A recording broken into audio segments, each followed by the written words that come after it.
안녕하십니까. 예, 오늘 특송 감사합니다. 내 안에 계신 예수님만을 찬양합니다.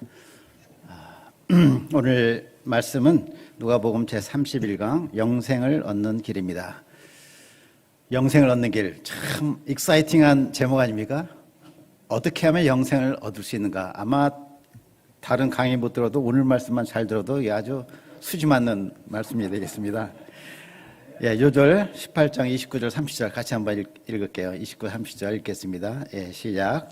이르시되 내가 진실로 너에게 이르노니 하나님의 나라를 위하여 집이나 아내나 형제나 부모나 자녀를 버린 자는 현세 여러 배를 받고 내세 영생을 받지 못할 자가 없느니라 하시니라. 하나님 아버지, 성령 하나님께서 이 시간에 임재하여 주십시오. 우리들의 둔한 마음을 열어주시고 말씀을 깨닫게 하시고 영접하게 하시고 믿음을 일으켜 주셔서 오늘 영생을 얻는 길을 밝히 깨닫고 이 길을 갈 수 있도록 축복하시기를 간절히 기도합니다. 주께서 이 시간에 우리들의 마음을 겸손케 해주시고 또 부족한 이종을 통해서 역사해 주십시오. 예수님의 이름으로 기도합니다. 아멘. 예, 오늘 본문에는 한 부자 청년이 예수님께 와서 묻죠. 내가 무엇을 하여야 영생을 얻으리까? 영생을 얻는 길이 무엇인가를 묻는 것이죠. 사람들은 살면서 수많은 질문을 해요. 그렇지 않습니까? 내가 어떻게 해야지 대학을 잘 갈 수 있습니까? 요즘 같은 인플레 시대, 경기 침체 시대에 내가 어디에 투자해야 됩니까? 내가 어떻게 해서 건강하게 아주 오래 살 수 있습니까? 많은 질문을 해요. 그런데 실로 이 땅에 사는 모든 사람, 오고 가는 모든 사람들이 반드시 해야 될 질문 무엇입니까? 내가 무엇을 하여야 영생을 얻으리까? 바로 이것입니다. 시편 90편 3절부터 5절은 이렇게 말씀합니다. 주께서 사람을 티끌로 돌아가게 하시고 말씀하시기를 너희 인생들은 돌아가라 하셨사니 주의 목전에는 천년이 지나간 어제 같으며 밤의 한 경점 같을 뿐이다. 주께서 저희를 홍수처럼 쓸어 가시나이다. 저희는 잠깐 자는 것 같으며 아침에 돋는 풀 같으니이다. 풀같이 잠깐 돋았다가 사그라지는 것이 인생이라는 것입니다. 이 세상의 삶은 우리가 들어갈 영원한 삶에 비하면 실로 한순간에 불과합니다. 잠깐 자고 깨는 것과 같습니다. 가전제품은 순간의 선택이 10년을 좌우하지만 우리의 이 세상의 선택은 영원을 좌우합니다. 내가 무엇을 하여야 영생을 얻으리까? 세상의 모든 것을 다 포기하고서라도 얻어야 될 그 영생, 그 영생을 얻는 길이 무엇입니까? 첫째, 하나님의 긍휼을 구하는 자. 자, 9절부터 14절은 자기를 의롭다고 믿고 다른 사람을 멸시하는 바리새인들에게 주신 말씀이죠. 비유해서 두 사람이 기도하러 성전에 올라갔습니다. 한 사람은 바리새인이고 다른 한 사람은 세리였습니다. 당시 유대사에서 극과 극에 해당하는 사람이었죠. 성전에 올라간 바리새인은 세리가 근처에 있는 것을 보았어요. 필터 세리가 왜 이때 오지? 하며 얼른 한쪽으로 피해서 거기서 따로 서서 거룩한 목소리로 기도합니다. 하나님이여, 나는 다른 사람 토색, 불의, 간음을 하는 자들과 같지 아니하고 이 세리와도 같지 아니함을 감사하나이다. 난 일에 2번씩 금식하며 또 소득의 11조를 드리나이다. 참 대단한 납니다. 얼마나 훌륭한지 몰라요. 그는 하나님이여 라고 불러놓고 자기 자랑하고 자기에게 감사를 합니다. 자아도취를 하고 있어요. 실로 그는 자기를 의롭다 믿고 다른 사람을 멸시하는 사람이었습니다. 자, 그가 그런 마음을 먹고 있는 이유가 뭐예요? 두 가지입니다. 첫째는 그가 정말 하나님 앞에서의 자기 발견이 없는 거예요. 하나님 앞에서 자기를 발견하지 못했기 때문에 의로운 마음을 갖는 것입니다. 사람이 하나님 앞에 서면 어떻습니까? 자기의 죄가 다 드러나죠. 우리는 이사야 선지자나 시몬 베드로가 주님을 만났을 때 그 반응을 알고 있어요. 이사야서 6장 5절, 누가복음 5장 8절에 보면 이사야 선지자나 시몬 베드로나 다 그냥 거의 죽을 지경이 되는 죄인인 것을 발견을 하였습니다. 거룩하신 하나님 앞에 서면 우리의 죄와 허물이 다 드러납니다. 1초라도 그 앞에 서 있기가 힘들어요. 요즘에 나오는 스마트폰에 보면 아주 계속 새로운 버전이 나오는데 제가 한번 그 폰 샵에 가서 물어보니까 사실 요즘에 그 디자인이나 그 성능은 개발이 다 됐대요. 뭐 새로 될 것이 없답니다. 달라지는 게 있으면 카메라 성능이 좋아지는 거래요. 카메라 성능이 엄청 좋아져가지고 요즘에는 근데 문제가 또 있어요. 너무 좋으니까 또 문제야. 이 사진을 찍으면은 얼굴이 다 나타나요. 뭐가 나타나? 주름살, 땀구멍, 뭐 주근깨, 기미, 점 이런 게 다 나타나요. 부담스러워요. 고성능 카메라도 이렇게 나타나는데 불꽃 같은 눈으로 보시는 그 하나님 앞에 우리가 설 때 우리의 마음에 숨은 죄와 생각까지 다 드러납니다. 자기를 그런데도 의롭다고 생각하는 사람은 아직 이 하나님 앞에 서본 경험이 없는 사람입니다. 둘째, 사람 앞에서만 살았기 때문입니다. 본문의 바리새인은 자기를 사람들과만 비교했습니다. 그것도 눈에 보이지 않는 마음의 동기보다 뭐예요? 겉으로 나타난 거, 겉으로 나타나서 율법을 지키는 모습만 보고 비교하면서 자기가 낫다고 생각하는 거죠. 자기는 풀타임으로 율법 연구하는 사람이고 엄격한 종교 체계 안에서 그 율법을 지키며 사는 사람인데 당연히 자기가 세리보다 낫겠죠. 반면에 세리는 어떠합니까? 그는 멀리 서서 하나님을 눈을 들어 쳐다보지도 못합니다. 실로 자신이 죄인임을 아는 사람은 하나님을 부를 자격도 없고 얼굴을 쳐다볼 자격이 없다는 것을 알게 됩니다. 오래전에 제가 아는 사람이 어떤 죄를 지었는데 그는 너무 마음이 아파서 그것을 회개하기 원했어요. 그는 하나님을 매우 사랑하는 사람이었습니다. 교회당에 가서 무릎을 꿇었습니다. 아무도 없었습니다. 그런데 그의 입에서 하나님의 하자를 부를 수가 없는 거예요. 하나님의 하자를 부르는데 몇 시간이 걸리고 그냥 눈물만 흘리는 것을 보았습니다. 참된 회개를 하는 자는 하나님 앞에서 얼굴을 들지 못합니다. 이 세리는 하늘을 쳐다보지 못하고 도리어 자기 가슴을 칩니다. 가슴을 치는 게 무슨 뜻이겠습니까? 죄의 근원인 그 마음을 가격하는 것입니다. 그는 자기 세리 직업을 통해 지은 많은 죄를 애통하게 회개하고 있는 것입니다. 그는 말합니다. 하나님이여 불쌍히 여기시옵소서 나는 죄인으로서이다. 그는 자기가 왜 세리가 될 수밖에 없었는지, 세리로서 왜 그런 일을 행할 수밖에 없었는지를 변명하지 않았어요. 하나님, 주님, 그 시대가 어렵지 않습니까? 또 그는 세리가 자기뿐이 아니라 많이 있다고 말하지 않았어요. 주님이 데리고 있는 사람 중에도 한 명 세리잖아요. 오래전에 한 유럽에서 어떤 대통령이 미국에 있는 타임지 표지 모델로 나온 적이 있습니다. 그분이 어떤 부정부패와 뇌물을 받는 일에 걸려서 이렇게 신문에 크게 났는데 그 타임지 표지 모델로 나온 이유는 부정부패 때문이 아니었어요. 그것을 추궁당했을 때 그가 한 말 때문에 했습니다. 그가 뭐라고 그랬냐면 Everyone does. 무슨 말이냐면 다 그래요. 나만 왜 그러세요? 이게 대통령이 할 말이냐 하면서 그게 신문에 나온 것입니다. 근데 세리는 그러지 않았습니다. 나는 죄인입니다. 솔직히 인정하고 하나님의 긍휼을 구합니다. 그는 겸손한 사람이었습니다. 자, 이 둘에 대한 예수님의 말씀이 무엇입니까? 14절입니다. 내가 너희에게 이르노니 이 사람이 저 사람보다 의롭다 하심을 받고 집에 내려갔느니라. 무릇 자기를 높이는 자는 낮아지고 자기를 낮추는 자는 높아지리라. 의롭다 하심을 받았다는 것이 무슨 말이죠? 하나님과의 바른 관계성을 회복했다는 것이죠. 하나님이 의롭다 여기신 사람이 어떤 사람입니까? 자기 죄를 애통히 회개하는 사람입니다. 영생을 얻는 길이 무엇입니까? 하나님 앞에서 죄인임을 깊이 인정하고 나를 불쌍히 여기셔서 간구하는 사람입니다.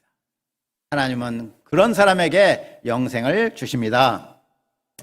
자, 둘째 단락, 어린아이와 같이 받드는 자. 15절부터 17절은 예수님이 어린아기를 영접하시는 내용입니다. 당시에 랍비들의 축복을 받기 위해서 어린아이를 이렇게 데리고 오는 경우가 많이 있었습니다. 그런데 제자들은 부모들의 접근을 막았습니다. 제자들은 아기들을 이게 귀찮은 존재라고만 생각을 했습니다. 그런데 예수님은 말씀하십니다. 16절 하반절입니다. 어린아이들이 내게 오는 것을 용납하고 금하지 말라. 하나님의 나라가 이런 자의 것이니라. 여기서 이런 자란 말이 무슨 뜻이겠습니까? 하나님의 나라를 어린아이같이 받아들인 자를 의미합니다. 어린아기는 어때요? 어린아기는 그냥 엄마를 절대적으로 믿지 않습니까?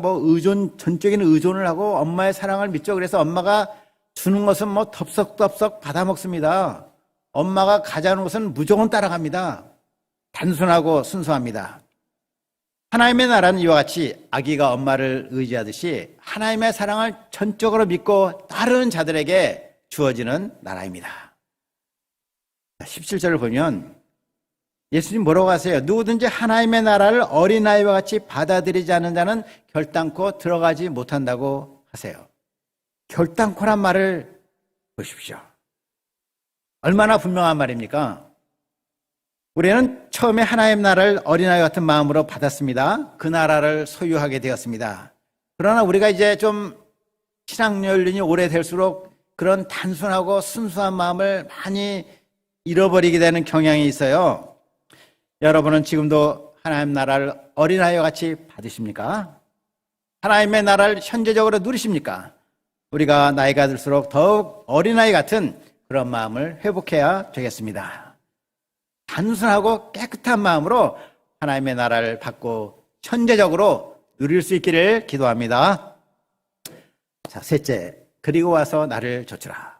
예수님은 18절부터 23절에서 영생을 얻는 길을 가르쳐 주십니다. 18절을 보면 어떤 관리가 예수님께 나와 묻습니다. 같이 한번 18절 하반절 선한 선생님이여부터 한번 같이 읽겠습니다.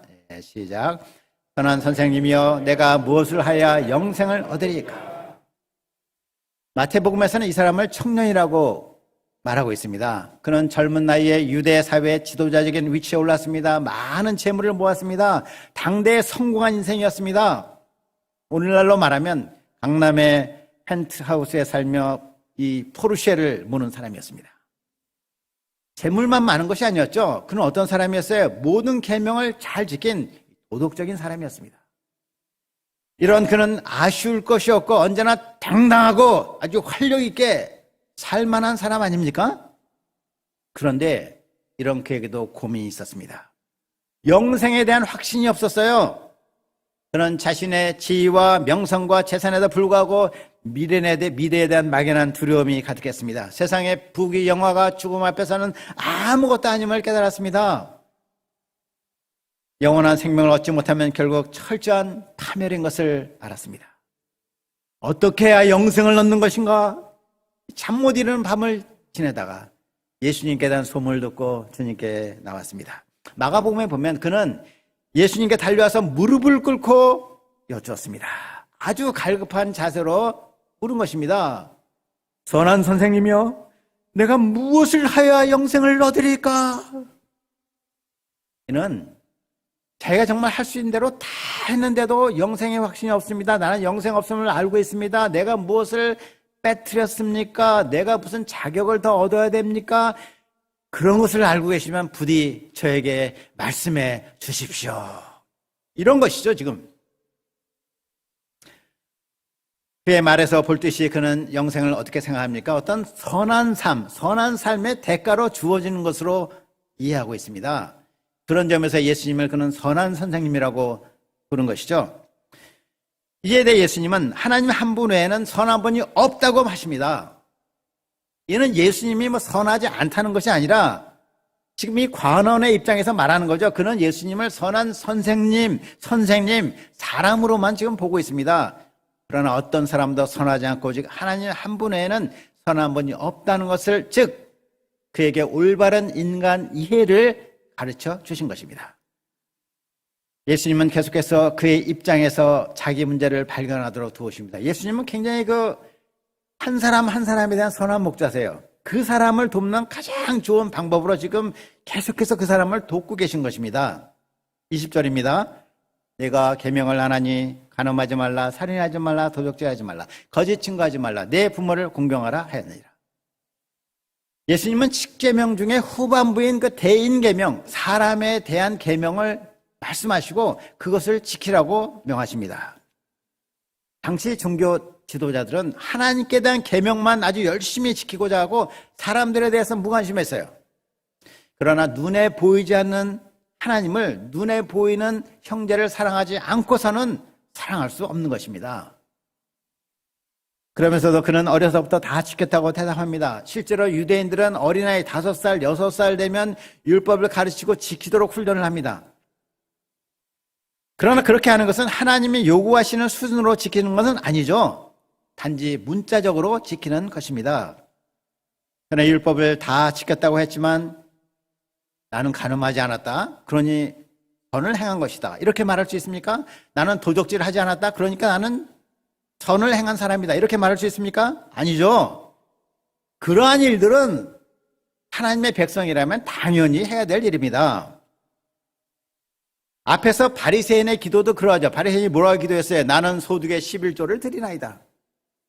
원래부터 하나님의 것인 11조를 드리는 것이 어떻게 그것이 자기 자랑이 되겠습니까?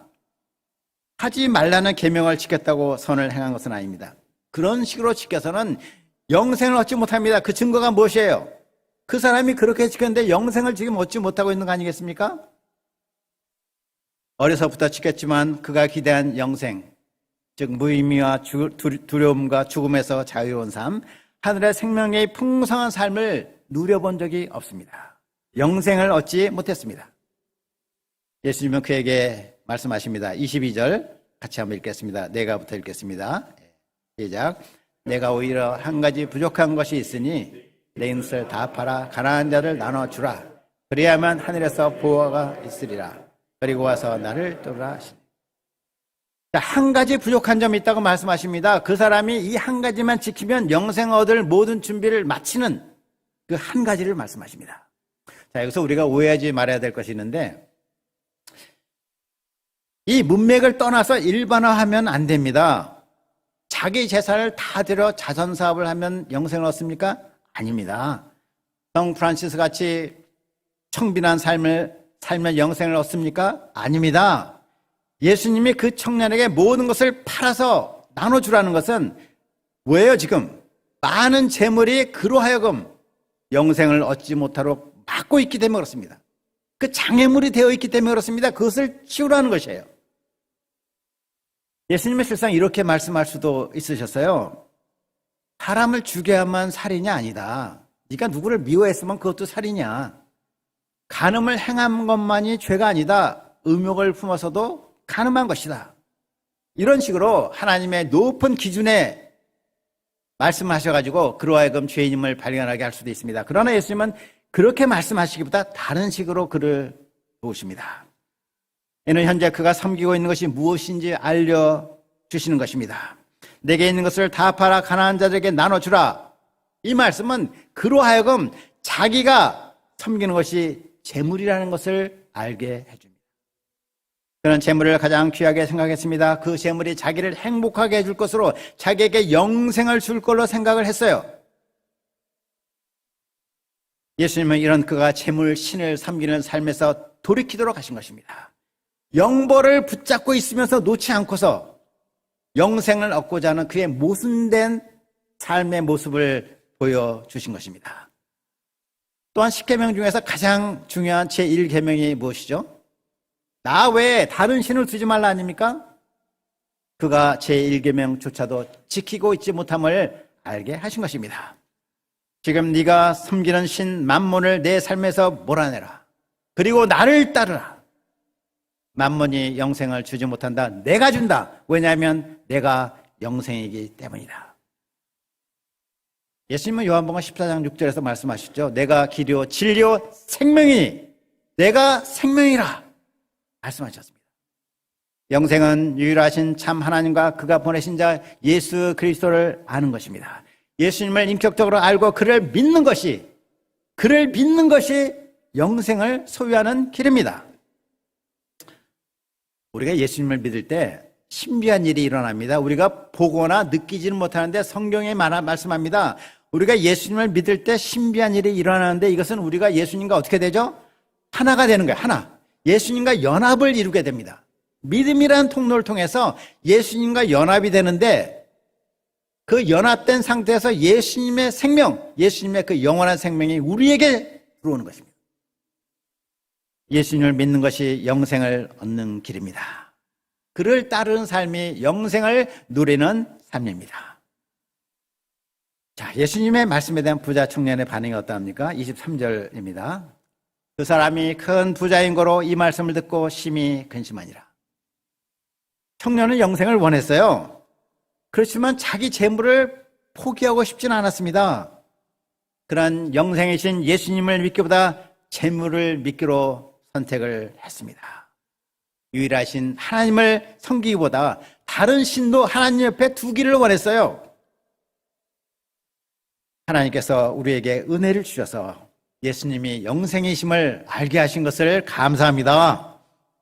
고린도서 4장 6절에 의하면 이는 하나님의 일방적인 은혜입니다. 하나님의 일방적인 은혜로 그가 하나님 우리에게 신적인 빛, 디바인 라이트를 비춰주셨어요.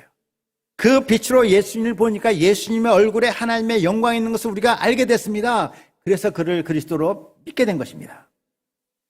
우리가 발견한 예수님은 세상에 그 어떤 것을 투자해서라도 반드시 붙들어야 될 분입니다. 모든 것을 버리고서도 따를 분입니다. 우리가 예수님을 적극적으로 따르는 가운데 영생을 얻을 뿐만 아니라 영생을 충만히 누리기를 기도합니다. 마지막으로 하나님은 하실 수 있느니라. 24, 25절입니다. 24, 25절 같이 한번 읽겠습니다. 예수께서부터 시작.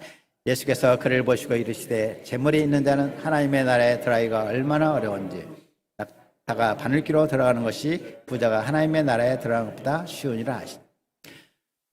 당시 랍비들은 그 아주 어려운 일을 말할 때 코끼리가 바늘기로 들어가는 것만큼 힘들다 이런 말을 했었어요. 그 속담에 빗대어서 예수님 지금 이 말을 하시는 것입니다. 이에 제자들은 말합니다. 그러면 도대체 누가 구원을 얻을 수 있습니까? 당시에는 그 재물이 많은 사람이 하나님의 축복을 받은 사람으로 믿었어요. 이와 같이 하나님의 축복을 받은 사람도 하늘나라에 들어가기가 이렇게 어려우면 아니 도대체 누가 들어갈 수 있습니까? 하는 질문입니다. 27절입니다. 이르시되 무릇 사람이 할 수 없는 것을 하나님은 하실 수 있느니라. 재물의 힘은 생각보다 참 강합니다. 하나님의 능력 다함이라고 할 수 있어요. 결국 마지막에 가서 싸움은 재물이냐 하나님입니다. 이것입니다. 또 하나님은 내가 통제하지 못하지만 내가 가지고 있는 재물은 내가 통제할 수 있는 것 같잖아요. 그래서 쉽게 사람들은 재물을 의지합니다. 재물이 많을 때 어떤 생각이 들어요? 내가 못할 것이 뭐냐 하는 생각이 들어요. 그래서 재물이 사람의 마음을 쉽게 교만하게 만듭니다. 또한 재물이 사들이는 것은 다 세속적인 것들입니다. 재물이 사들인 것을 탐닉하다가 안일에 누르기 자리 잡습니다. 세속적인 사람 곧 속물이 되어갑니다. 그래서 부자는 하나님의 나라에 들어가기가 어려운 것입니다.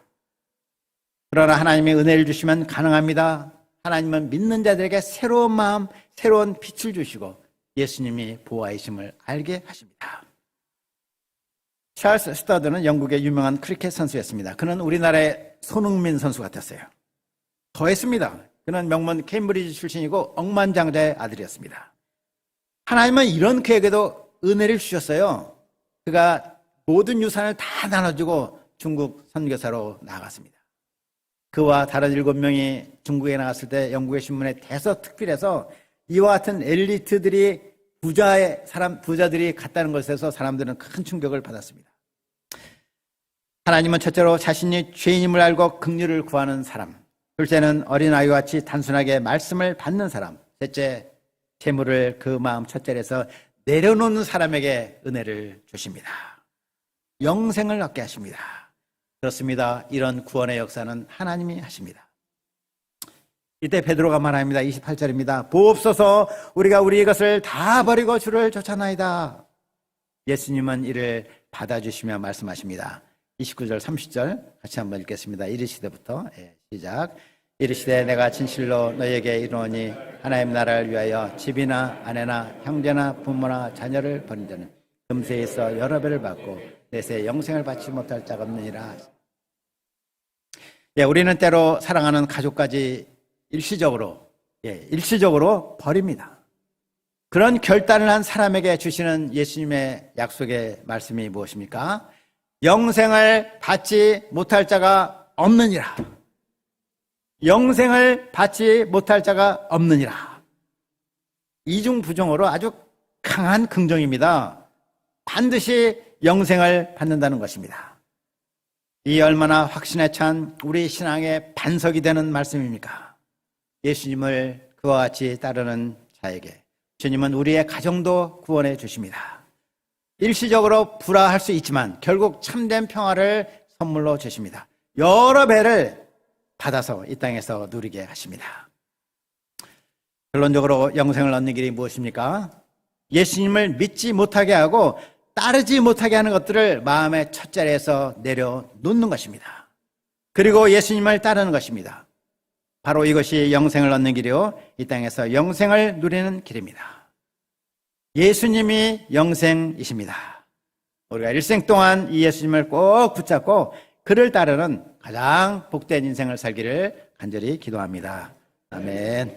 기도하겠습니다. 하나님 아버지, 오늘 말씀을 통해서 예수님이 영생이심을 알게 하심을 감사합니다. 우리 마음의 첫자리에 있는 예수님의 다른 것을 내려놓게 하시고 결단하게 하시고 예수님을 따르게 하여 주시기를 기도합니다. 그래서 예수님을 덧입어 영생을 얻고 이 영생을 이 땅에서 누리는 저희들 되도록 축복하여 주옵소서. 감사하고 예수님의 이름으로 기도하였습니다. 아멘.